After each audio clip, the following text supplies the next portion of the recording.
When I first moved to live near the North Yorkshire moors, I quickly discovered that what at first might appear to be a huge area of barren upland contained many surprises. Among them is the fact that the moors are crossed by several large valleys, each with its own distinctive characteristics, its own features, its own charm. This one I'm walking in at the moment contains a river called the Merkesk.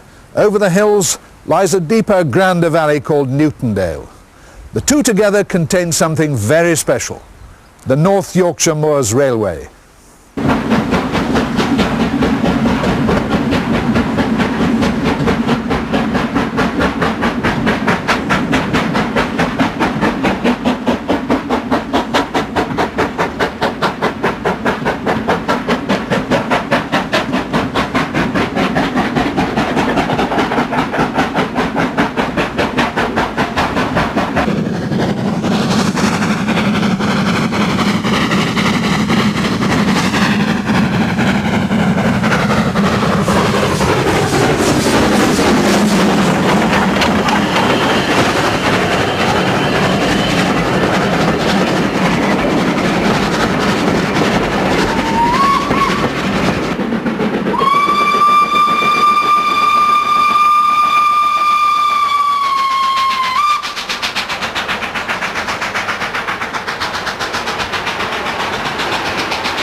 With scenes like these, it is hardly surprising that this railway has become a mecca for the steam enthusiast. It is also one of the major tourist attractions in the north of England, carrying over 250,000 passengers every year.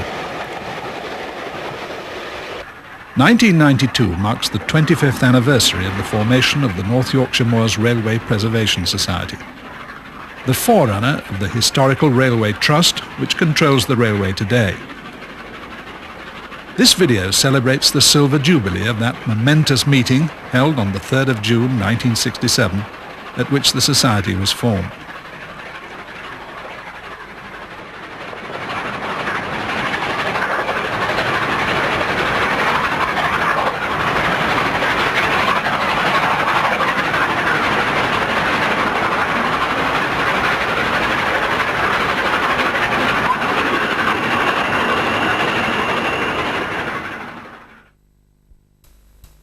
The North Yorkshire Moors Railway is part of the line that formerly ran from Whitby to Malton. Whitby in British Railways days was an important centre, with other lines radiating to Scarborough, Middlesbrough and along the Esk Valley. These shots typify the railway scene at Whitby in the last days of steam. An LNER Class B1 shunts the yard, disposing of the wagons it's brought in. The arrival of a diesel is a portent of things to come, but on this day, steam retained its rightful place.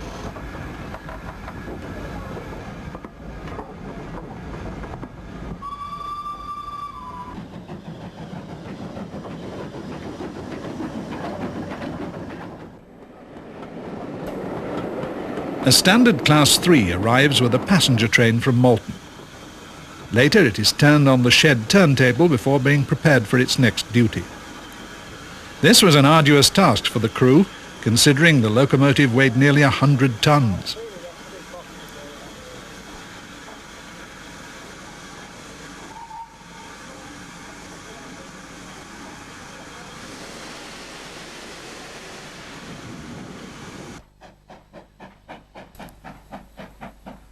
Another B1 leaves on a short mixed freight.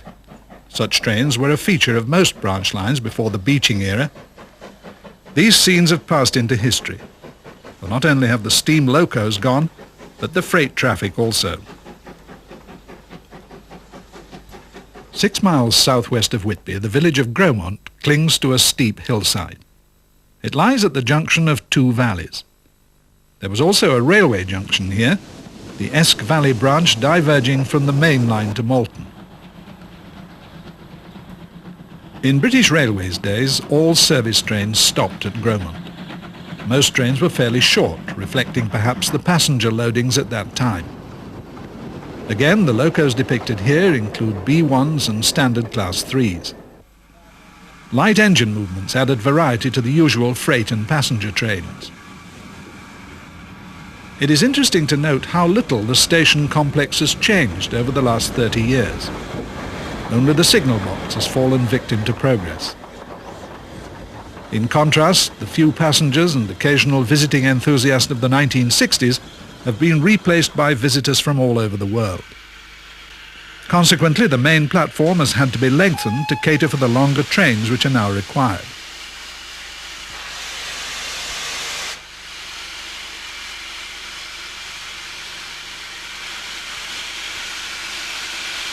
Now we're on the Moors line proper.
I'm standing next to part of the deviation line which was built from Grosmont to the summit south of Goathland.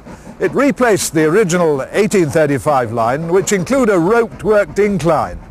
Now it was that feature that became a considerable hindrance as trade was increasing. It also led to some pretty spectacular pile-ups. One of them involved a fish train which went out of control. According to contemporary reports, the resulting pile-up left a lingering aroma throughout this valley for many weeks afterwards. Today, the old track bed forms a popular footpath between Grosmont and Goathland. Walkers now enjoy the more agreeable fragrances of the countryside and, of course, the distinctive smells emitted from the steam locos as they battle up the 1 in 49 gradient.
Those shots of the War Department 210O, Dame Vera Lynn, Southern Railway S15 and North Eastern Railway Q7 and P3 locos illustrate the rich variety of motive power operating on the railway. Idyllic locations like this one at Water Ark Bridge are easily accessible. Here children interrupt their games in the river to wave at the train as it slowly climbs past.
Goathland station lies at the top of the 1 in 49 climb from Grosmont.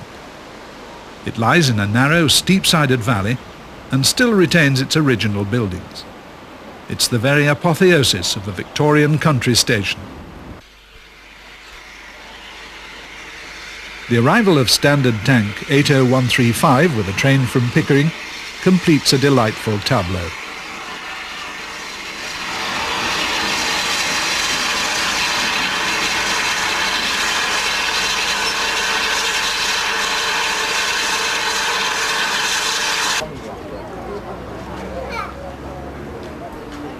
During the peak season, the platforms here are often crowded with visitors awaiting the next train. This was rarely the case in British Railways days. Witness the solitary passenger waiting for the train on the last day of service. In the 1960s, most service trains stopped at Goathland. Here, a standard Class 3 leaves with a train for Pickering and Malton.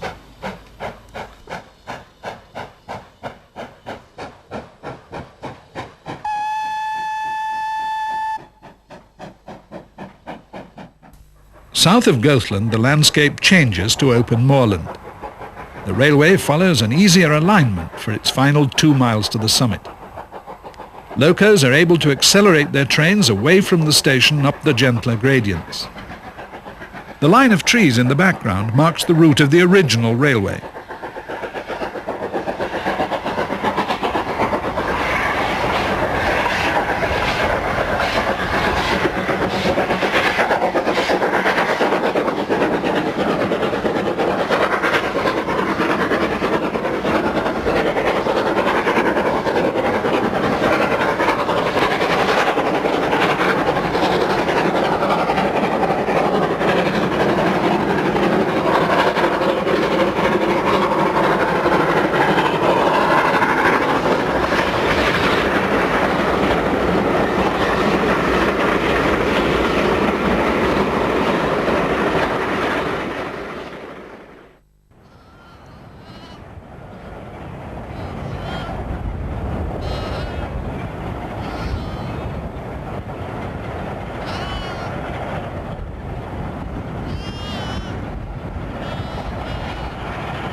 Before the line reaches the summit, it passes the aptly named Moor Gates.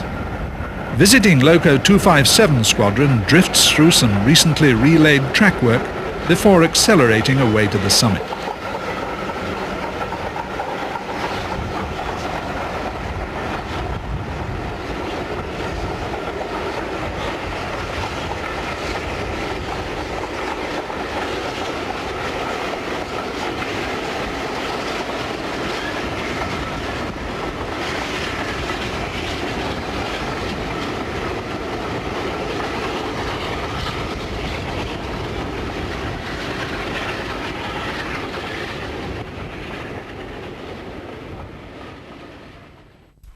Looking from the opposite side of the line, another visitor, A2 Pacific Blue Peter, hustles past on a winter's day.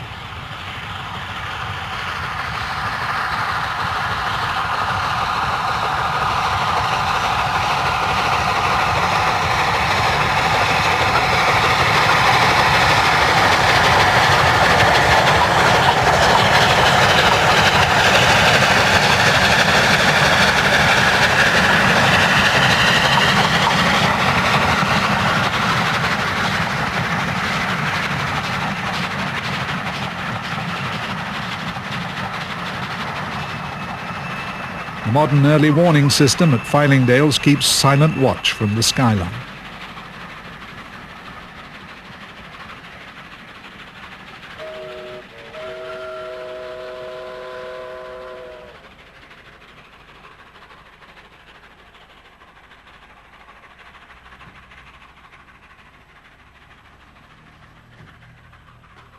In British Railways days, the line was double track from Grosmont to Levisham.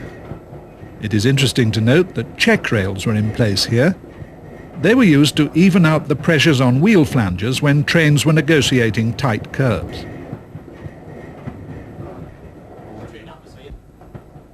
Once over the summit, the railway crosses Fen Bog. This large wetland area presented a major problem for the railway's engineer, George Stevenson. He overcame it by driving long wooden piles into the base of the bog. Then innumerable bales of heather and birch wrapped in sheepskins were sunk along with tree trunks to form the foundation for the track bed. It's remarkable that this unusual causeway continues to form part of the railway over 150 years after its construction. Once across Fen Bog, the line drops into Newtondale. This gorge-like valley was carved out by glacial meltwater during the last ice age some 10,000 years ago. It stretches southwards for 12 miles before it opens out into the Vale of Pickering.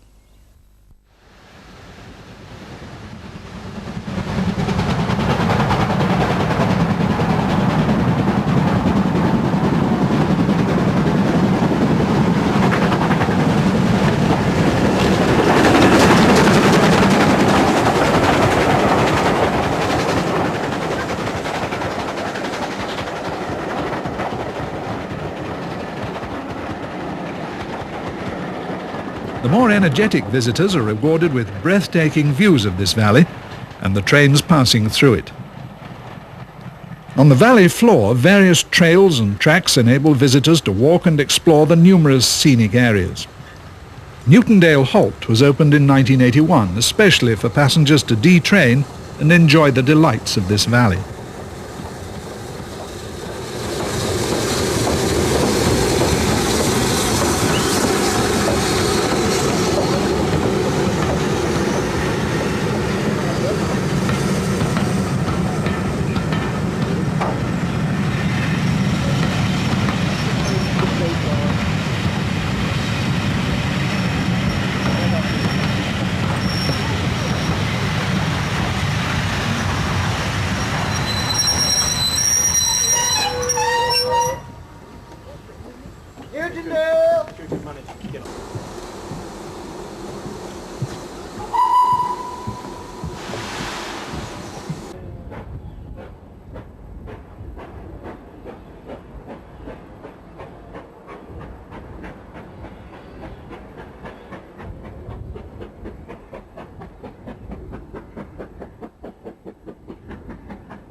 Northbound trains face a 6-mile climb from Levisham through Newtondale to the summit. The following shots of 6619, 80135 and 76079 typify the increasing workload required as they head up the valley.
Like Goathland, the station serving Levisham has hardly changed at all since it was built. It lies 1.5 miles from the village it purports to serve, and it's 300 feet below it. The scenery has changed though, if you compare what you see from a moving train in the 1960s with today.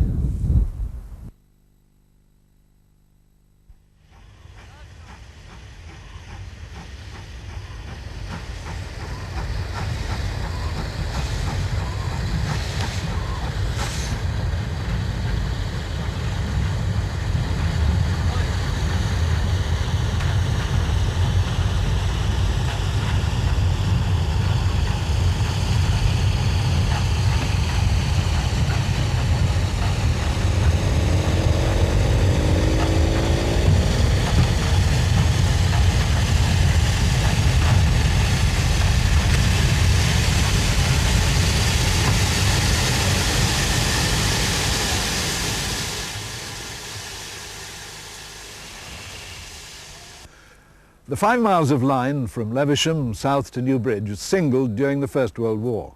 The idea was to use the rails in France, but alas, they never got there. The ship carrying them was torpedoed, and to this day they're lying at the bottom of the English Channel.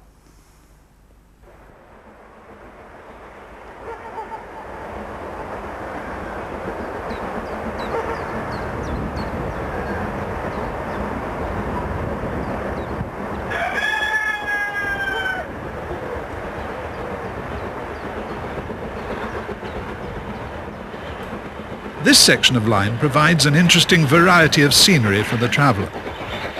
Open valley aspects are interspersed with enclosed woodland sections.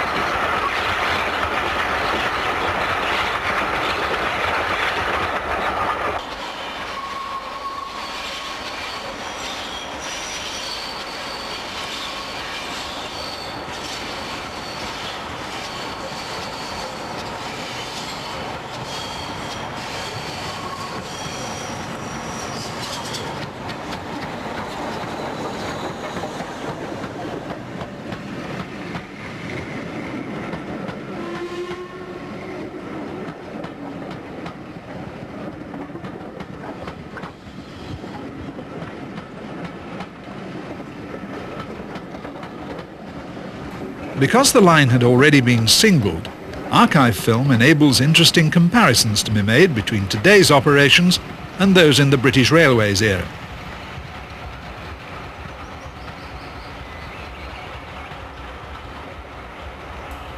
B1s hustle past the same concrete hut, but note the difference in the size of the trees.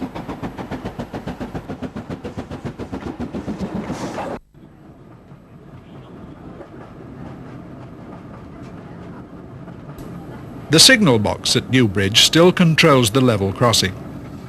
As in former times, it marks the end of the section from Levisham, and the single line token has to be taken or given up by the loco crews. Pickering Station used to have an overall roof, which was a feature of the more important northeastern stations. In its heyday, Pickering was an important junction with 2 branch lines diverging from the main line. This archive shot shows a B1 heading south out of Pickering with a train for Malton. Today, this is the end of the line. It terminates short of the old level crossing, and the former trackbed and sidings have been converted into a new road and car park. Initially, the tracks remained beyond the level crossing. These provided an offloading point for locos arriving on the railway and a useful storage area. Alas, this facility was to be only temporary. Locos now have to uncouple and run round their coaches in preparation for their return trips to Grosmont.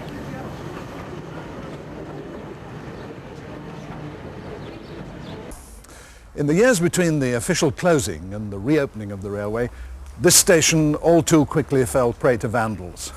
The local council, seeing no point in retaining what was rapidly becoming an eyesore, decided that they wanted to knock it down and replace it with shops and a car park. But fortunately, at a public inquiry, there was such overwhelming support for the reopening of the railway that the council's plans were thrown out.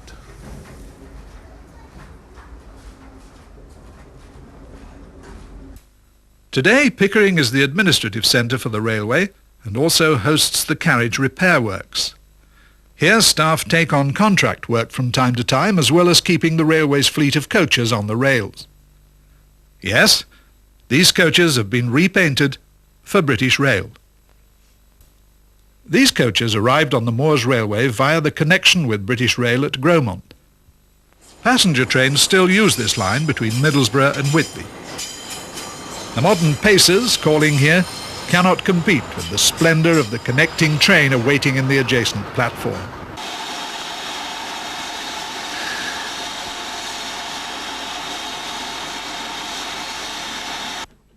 The link with British Rail has been used occasionally over the last 25 years for special trains going through to Whitby. In 1985, for example, Evening Star hauled trains between Goathland and Whitby.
Gala weekends present similar opportunities for the railway to lay on steam spectaculars for its enthusiasts. Every loco fit for duty is steamed as local passenger and freight trains are added to the usual intensive service. There are several light engine and empty stock movements which allow the early bird photographers to capture the special atmosphere of these occasions.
25 or 30 years ago, most special occasions were more sombre affairs.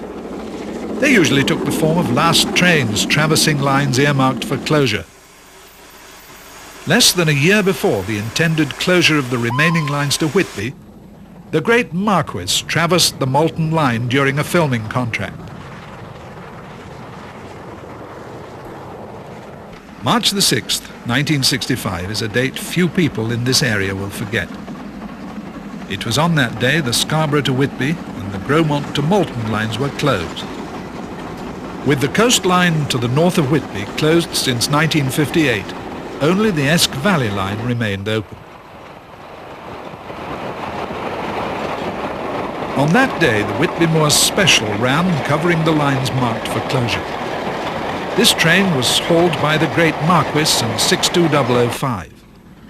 Ironically, both locos were destined to be preserved, unlike some of the lines they traversed that day. These scenes were shot on the coastlines around Scarborough and Whitby.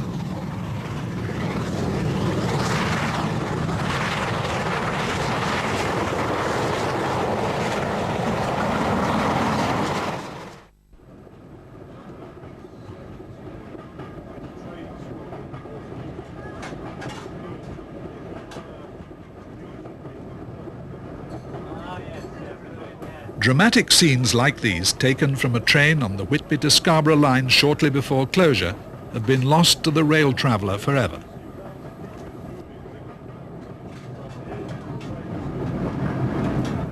As dereliction quickly took hold, efforts were made to reintroduce the service between Malton and Whitby. These efforts all eventually failed. Fortunately, the determination of a group of local enthusiasts with growing support from local bodies saved the section of the line between Pickering and Grosmont. British Railways had been persuaded to leave the tracks in situ whilst the various negotiations were taking place. Once these had reached a successful conclusion, they removed the second track for use elsewhere on their network. These shots were taken near the summit of the line at Moorgates and show the professional way of moving rails and track. The new pioneers were forced into more basic forms of track removal and relaying. A true case of many hands make light work. But at the end of the day, the volunteers could be proud of their efforts as another siding at Goathland took shape. History was made on the 2nd of February 1969 when Mervale became the first loco to traverse the railway in steam. It took over 3 hours due to numerous stops for filming purposes, but its arrival at Grosmont was no less enthusiastic. Soon after, single-coach trains carrying society members operated over parts of the line. Here, Mervale is seen struggling up the 1 in 49 past Beck Hoe.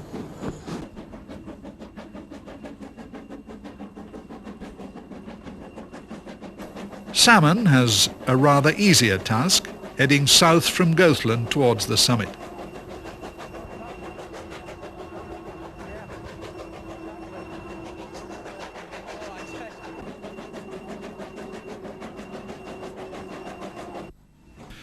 Goathland was the centre of activities in those early days. Despite its remote location and often inclement winter climate, there was no shortage of volunteer help in the mammoth task of restoring the railway to its former glory. Before the advent of steam, a rail bus was the only piece of motive power the railway possessed. It proved invaluable for transporting members about the line and is seen here returning to Goathland after a trip down the line. Soon larger locos appeared on the scene, like the Q6 seen here hauling a train past Esk Valley cottages on a special open day. These special trains continued until the light railway order was granted and the public service could be reintroduced.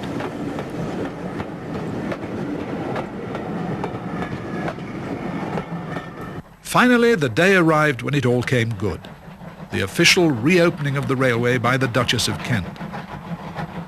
This was on May the 1st, 1973, when locos 2392 and 29 double-headed the royal train from Grosmont to Pickering. Pickering was en fête that day, and the Duchess clearly enjoyed the occasion, talking to the large crowds. She later unveiled a plaque commemorating the reopening of the railway at the Black Swan Hotel. It was to this hostelry that guests on the inaugural train on the Pickering and Whitby Railway in 1836 retired for a most welcome meal, having arrived over 1¼ hours late. In the railway's early days, steam traction was generally confined to the northern end of the line.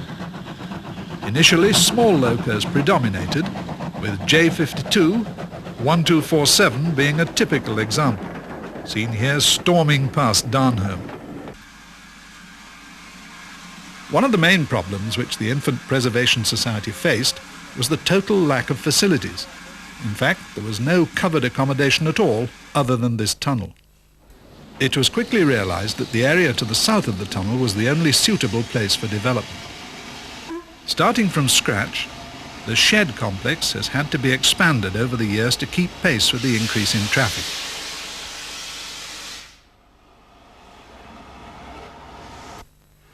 During the 1980s, the numbers of passengers travelling on the railway grew steadily. Longer trains and more powerful locos were required. Today's stud of locos has to be available to haul trains every day from the beginning of April to the end of October. In addition, they're required for the Santa specials in December and the Christmas holiday trains. This aspect of continuous daily running over 7 months of each year makes this private railway unique. It is one of the main reasons why the line has become such a success. Recent years have also seen greater economic stability with the launch of the PLC and the subsequent share issue.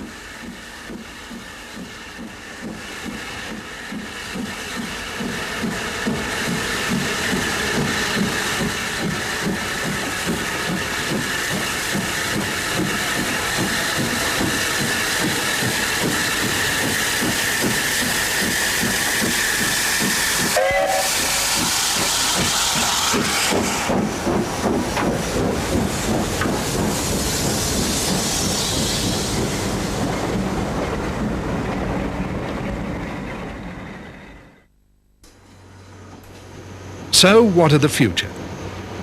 The lure of operating into Whitby grows stronger as time passes.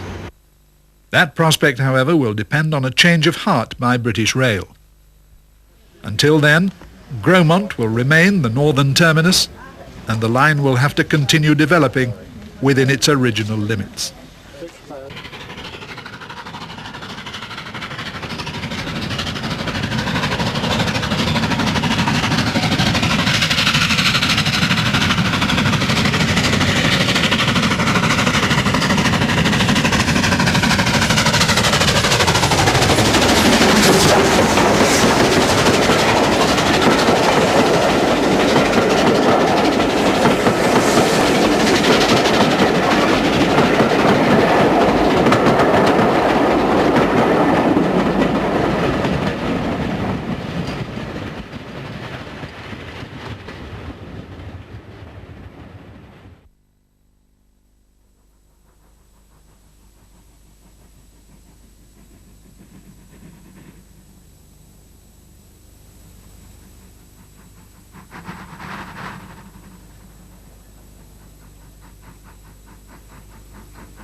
The group of people who decided to set up the Preservation Society 25 years ago could scarcely have dreamed of the success their fledgling organisation was going to achieve.